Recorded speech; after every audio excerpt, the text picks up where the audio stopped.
মুখ্যমন্ত্রী আজকে পুরসভার চেয়ারম্যানদের তার যারা অনুগত তার দলের যারা লোক তাদের মিটিং ডেকেছেন এবং ডেকে তাদের খুব বকাবকি করেছেন।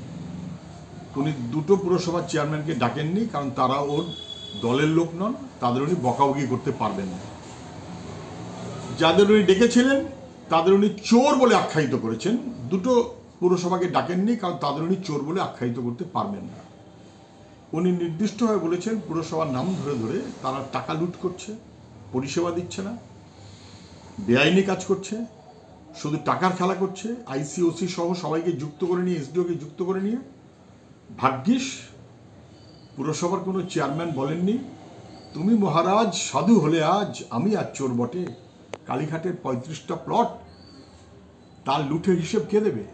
মুখ্যমন্ত্রী বাকিদের হিসেব চাইছেন, চান, কিন্তু মুখ্যমন্ত্রীর পরিবারের 35টা প্লট কালীঘাটে, তার উত্তর দেবার কোনো যোগ্যতা কি মুখ্যমন্ত্রী দেখাবেন? মানুষ এই প্রশ্নটা স্বাভাবিকভাবেই করছে। মুখ্যমন্ত্রী আজকে যে সভা করেছেন, লোক দেখানো সভা পুরসভার চেয়ারম্যানদের নিয়ে, উনি ভর্ৎসনা করেছেন, লোক দেখানো ভর্ৎসনা। উনি পুরো চেয়ারম্যানদেরকে অপরাধী করেছেন, তারা লুট করছে। ওনার কাছে নিশ্চয়ই খবর আছে, কিন্তু উনি তাদের কোনো রেজিগনেশন করাচ্ছেন না, খারিজ করছেন না।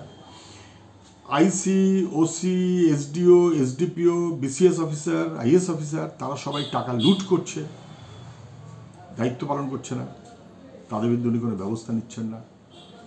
এবং পুরসভাগুলোর কাজ নাকি কেবলমাত্র লোক বসানো। উনি 51,000 কোটি টাকা না কত দিয়েছেন, ওনার জানা নেই। এই 51-র মধ্যে 75 তো কালীঘাটের অংশ, থাকলো কত? 12,500 কোটি টাকা এই 12 বছর ধরে। বাকি টাকাটা তো লুট হয়েছে। এবং ভূমি দপ্তরের উপরে উনি খুব যথার্থভাবেই ওনার রাগ হয়েছে। উনি বলেছেন 1% ভালো লোক পাবে না পুরো দপ্তরে, মানে ভূমি দপ্তরে, সব নাকি টাকা লুট করছে। উনি আধিকারিকদের দায়িত্ব দিয়েছেন, অন্তত 1% যদি লোক ভালো পাও দেখো, বাকি সব চোর। তাহলে ওনার পুরো দপ্তর চোর, ওনার ভূমি দপ্তর চোর, ওনার পুলিশ দপ্তর চোর।